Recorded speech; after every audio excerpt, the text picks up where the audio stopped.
A used Honda CR-V can be one of the smartest small SUVs a senior can buy, but only if you choose the right year.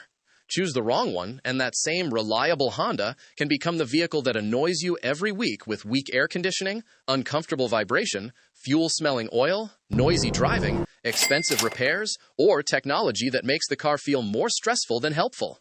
And this is where many used car buyers get trapped. They see the Honda badge, the clean body, the nice cargo space, and the reputation for reliability, then assume the vehicle must be a safe choice. But a CR-V is not just a CR-V. Some years are simple, smooth, and easy to live with, while others have known issues that matter even more when you are buying as a senior and your priority is comfort, confidence, and low repair stress. Because at this stage, you are not looking for a vehicle that only looks good in the driveway. You want something that is easy to get in and out of, easy to park, easy to see out of, smooth in traffic, comfortable on longer drives, and simple enough that you do not feel like you need a manual every time a warning light comes on. A good CR-V can give you that. The wrong CR-V can make every short trip feel like a gamble.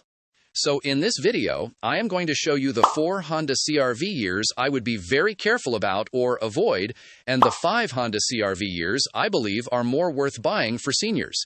But pay close attention, because the years that look newer are not always safer, the cheapest ones are not always the best value, and sometimes the most peaceful CR-V to own is the year Honda had already corrected the problems before changing the design again.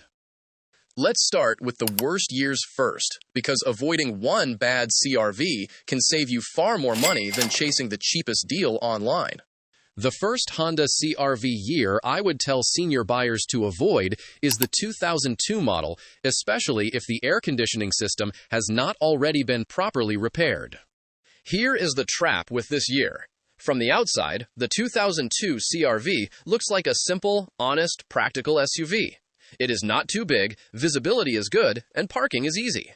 But this was the first year of the second generation, and it became known for one of the most expensive comfort-related failures in the CR-Fifth world, the air conditioning compressor failure, often called Black Death. When this happens, the compressor does not simply stop working like a normal worn-out part. It can fail internally and send metal debris and contaminated oil through the AC system, which means the repair may require more than just replacing the compressor. In many cases, the condenser, expansion valve, receiver dryer, lines, and other parts may need to be cleaned or replaced, and that can turn what sounds like a simple AC job into a very expensive repair. This matters because air conditioning is not a luxury, especially if you drive in hot weather, sit in traffic, or use the vehicle for daily errands. A cheap 2002 CR-V may look like a bargain, but if the AC system is already contaminated, you could spend a large amount of money just trying to make the cabin comfortable again. And because these vehicles are now very old, you also have to think about age-related issues, like worn suspension bushings, rust depending on location, old rubber hoses, weak door locks, tired seats, cloudy headlights, and electrical wear. So if you are looking at a 2002 CR-V and the seller says the AC just needs a recharge, do not accept that casually. That phrase can be a warning sign. A healthy AC system does not need constant recharging, and on these older CR-Vs, a weak or dead AC system should be inspected carefully before you buy. If the AC is already bad, price the repair before you fall in love with the vehicle. The second year I would be careful about is the 2007 Honda CR-V. This is the year that looks safer than it really is because it feels more modern than the older boxy CR-V, but 2007 was the first year of the third generation, and like many first-year redesigns, it was not as fully sorted as the later years. The 2007 CR-V is not a terrible vehicle, but if you want the least stressful ownership experience, it is not the year I would put at the top of the list. Owners have reported complaints involving door lock actuators, AC problems, premature tire wear, suspension noise, and general first-year refinement issues. And when you compare it to a cleaner 2010 or 2011 CR-V, the later years simply feel like the safer bet. The problem here is not only repair cost, it is daily annoyance. A door lock actuator that stops working may not sound serious until you are constantly fighting with locks in a parking lot. Road noise and tire wear may not sound dramatic until you are driving on the highway and the cabin feels louder than expected. A C weakness may not seem like a deal breaker until it fails during summer. And because the 2007 model changed the body design, it lost some of the boxy simplicity that made the earlier CR-V easy to judge in tight spaces, while still not being as refined as the later third-generation years. So if you like this shape, I would normally move past 2007 and look harder at the improved later years instead. A 2007 in excellent condition is not automatically a bad buy, but if you are choosing between a 2007 and a well-maintained 2010 or 2011, I would usually choose the later third-generation model. The third CR-V year I would avoid for many senior buyers is the 2015 model. This is where a lot of people get fooled, because the vehicle looks modern, the fuel economy looks attractive, and the Honda reputation makes it feel like a safe choice. But the 2015 CR-V introduced a powertrain combination that many owners complained about: the Earth Dream's 2.4-liter direct injection engine paired with a CVT automatic transmission. Honda made updates and improvements, but this year became known for vibration complaints, especially at idle, when stopped in gear, or when the engine feels like it is shaking through the cabin. For some drivers, that may just feel annoying, but if you want a calm and comfortable SUV, vibration can make the vehicle feel cheap, rough, and tiring. Here is the test drive clue. Let the vehicle fully warm up, stop at a traffic light, keep your foot on the brake, leave it in drive, and feel the steering wheel, seat, and floor. If the vehicle vibrates through the cabin while sitting still, do not ignore it. You also want to test it with the AC on, shift between park, reverse, and drive, and pay attention to whether the engine and transmission feel smooth or unsettled. The key point is that smoothness matters. You want the vehicle to pull away gently from a stop, sit quietly at traffic lights, and feel predictable in parking lots. Some 2015 Crossing Vs received updates or repairs, and some owners have no major complaints. But because this was the first year of that updated powertrain setup, I would not choose it as the most stress-free senior CR versus. If it feels rough during the test drive, do not assume you will get used to it. The fourth Honda CR-V year I would be very cautious about is the 2017 model, especially the EX, EXL, and Touring trims with the 1.5-liter turbo engine. This was the first year of the fifth-generation CR-V, and it was a major redesign with better space, more modern technology, and a nicer interior, so many buyers naturally rushed toward it. But this is also the year that became strongly associated with oil dilution complaints on the 1.5 turbo engine. Oil dilution means fuel can mix with the engine oil under certain driving conditions, especially repeated short trips in cold weather, and that can cause the oil level to rise and the oil to smell like gasoline. Some owners also complained about poor cabin heat in cold weather, rough running, or drivability concerns. This is where your driving pattern matters. Many seniors do exactly the kind of driving that can make this issue more concerning. Short trips to the grocery store, pharmacy, appointments, local errands, and then back home before the engine fully warms up. That kind of driving is already hard on engines, and when you combine it with a turbocharged direct injection engine that has known oil dilution concerns, it becomes a risk I would rather avoid if the buyer wants maximum peace of mind. The 2017 CR-V also added more technology, more driver assistance features, and more screens. Those features can be helpful, but they can also be frustrating if you prefer simple physical controls and predictable behavior. So while the 2017 looks attractive on paper, I would not recommend it as the easiest senior buy unless it has excellent service records, completed updates, no fuel smell in the oil, no cold weather heat complaints, and a very clean pre-purchase inspection. And let me quickly say this, the 2018 CR-V can also fall into that same oil dilution discussion, especially with the 1.5 turbo. So if you live in a cold area or you mostly do short trips, do not blindly assume 2018 is automatically safe just because it is 1 year newer. The more senior-friendly move is to either choose a proven older, naturally aspirated CR-V or move to a later year where the pattern appears better managed and the specific vehicle has strong maintenance history. Now, if this kind of used car buying guide helps you avoid expensive mistakes, take a second to like the video, subscribe to the channel, and share it with someone who is shopping for a used SUV. It really helps the channel, and it may save someone from buying the wrong vehicle.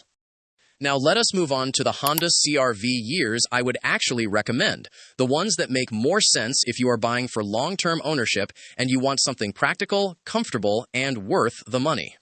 The first best year is the 2006 Honda CR-V. This is what I would call the simple and honest CR Versus. It is the final year of the second generation, and that matters because final year models are often better used buys than first-year redesigns. By 2006, Honda had refined much of the platform, and the vehicle still had the upright, easy-to-see out of shape that many older drivers appreciate.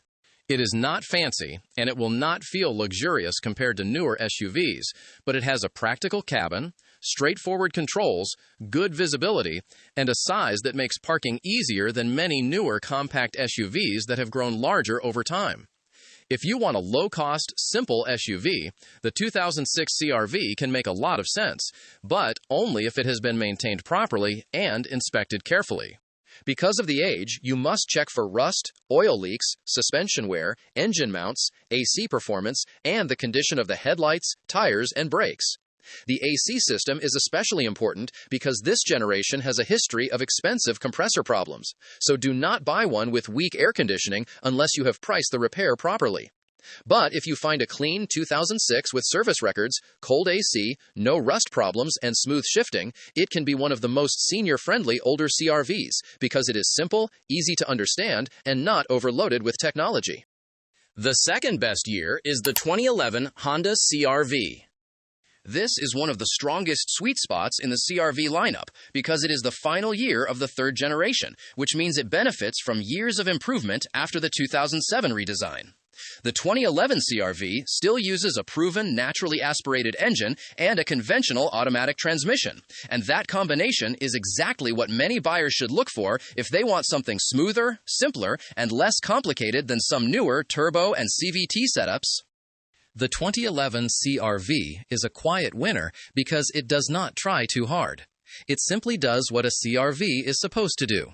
It starts, drives, parks easily, carries groceries, handles family visits, and does not overwhelm you with unnecessary complexity. It also has a comfortable driving position, good cargo space, and controls that are easier to understand than many newer touchscreen-heavy vehicles. The ride is not luxury car soft, and road noise can still be present, but compared with many older small SUVs, it gives you a strong balance of reliability, practicality, visibility, and repair predictability. If you want a used CR-V that feels modern enough but not complicated, the 2011 should be high on your list. The third best year is the 2013 Honda CR-V. This is a strong choice if you want something newer than the 2011, but still want to stay before the more controversial 2015 CVT and vibration complaints. The 2013 model sits in the fourth generation, and it gives you a more updated cabin, better safety structure, improved fuel economy, and a more modern feel, while still keeping the naturally aspirated 2.4-liter engine and a traditional automatic transmission. That combination is important because it gives you modern comfort without jumping into too much newer complexity. The step-in height is manageable, visibility is good, the cargo area is practical, the rear seats are useful for family, and the dashboard is not as intimidating as many newer SUVs. It also has a smoother, more familiar driving feel than some CVT-equipped models, and that can make a big difference in stop-and-go traffic. The main thing to check is maintenance history, because even a good CR-V can become a bad purchase if the previous owner skipped oil changes, ignored transmission fluid service, or drove it hard without proper care. But if the records are clean and the test drive feels smooth, the 2013 is one of the safest middle-ground CR-V years to consider. The fourth best year I would recommend is the 2016 Honda CR-V. This is one of the best modern CR-V choices because it is the final year of the fourth generation, and it improved on some of the concerns that made the 2015 less attractive. It still has the 2.4-liter engine and CVT, so you must test drive it carefully. But compared with the 2015, the 2016 is generally the better year to target because it is more refined and benefits from updates after that first-year powertrain change. The 2016 CR-V gives you a more modern cabin, better fuel economy, available safety features, and enough comfort to feel newer without jumping into the 2017 turbo oil dilution risk. If you want a CR-V that still feels current but does not want the earliest 1.5 turbo generation, the 2016 is one of the smartest buys. It is easy to drive, easy to park, not too large, and practical for everyday use. The seats are supportive enough for most drivers, the cargo space is generous, and the controls are still manageable compared with some newer screen-heavy designs. But, again, do not buy one after a 5-minute test drive. Let it idle. Drive it at low speeds. Test the AC. Listen for rattles. Feel the CVT response from a stop. Make sure there is no harsh shudder, no strange vibration, and no delayed engagement when shifting into drive or reverse. A good 2016 CR-V can be a very solid SUV, but the individual vehicle still matters. The fifth best year I would recommend is the 2020 Honda CR-V, especially if you want something newer with modern safety features and a more comfortable cabin. By 2020, the fifth-generation CR-V had matured compared with the early 2017 launch, and Honda also made safety technology more widely available. That can be helpful if you do longer drives or want extra support from features like forward collision warning, lane keeping assistance, adaptive cruise control, and blind spot information depending on trim and market. These systems do not replace careful driving, but they can reduce fatigue and add confidence, especially on highways or in busy traffic. The 2020 CR-V also feels more refined than older models. It has more interior space, better ride comfort, better noise control, and a more modern driving position. But because many 2020 models still use the 1.5 turbo engine, you should be smart when inspecting one. Check the oil level, smell for gasoline in the oil, verify service records, and make sure the vehicle has not been used only for very short cold weather trips without proper maintenance. If you want the best senior-friendly newer CR-V, the 2020 can be worth the money, but I would still choose a clean, well-maintained example over a cheaper one with missing records. With used SUVs, the clean vehicle with proof of care is almost always better than the cheaper vehicle with question marks. Now here is the most important buying rule of all. Do not shop by year alone. Shop by maintenance history, condition, comfort, and how the vehicle actually behaves during a proper test drive. A Goodyear CR-V with skipped oil changes, old transmission fluid, accident damage, rusty suspension parts, worn tires, and weak brakes can be worse than a so-called bad year that was maintained carefully by one owner. Always check service records. Always test the air conditioning long enough to make sure it stays cold. Always inspect for oil leaks, coolant leaks, rust, suspension noise, and warning lights. And if you are buying as a senior, sit in the seat for more than 2 minutes. Adjust the mirrors. Reach for the climate controls. Check how easy it is to get in and out. Make sure the steering feels light enough, the camera is clear enough, and the dashboard does not feel confusing. A vehicle can be reliable on paper and still be the wrong vehicle for your body, your driving style, or your daily routine. Also, do not ignore the pre-purchase inspection. Spending $100 or $200 before buying can save you thousands later, especially with a CR-V, because some problems, like AC system contamination, oil dilution signs, suspension wear, and hidden accident repairs, may not be obvious during a quick look around the car. That inspection is not an extra expense. It is protection against regret. So, if I had to summarize this simply, I would be cautious about the 2002, 2007, 2015, and 2017 Honda CR-V, with extra caution around 2018 turbo models if you mostly do short trips in cold weather. The years I would strongly consider are the 2006, 2011, 2013, 2016, and 2020 CR-V, depending on your budget and how modern you want the vehicle to feel. If you have owned a Honda CR-V before, comment with the year you had and whether it was reliable or gave you problems, because your experience can help another buyer make a better decision. And if this video helped you, like it, share it, and subscribe to the channel for more buying guides. Before you go, watch our other video here on the channel on the top worst Toyota RAV4 years to avoid and best years that are worth the buy.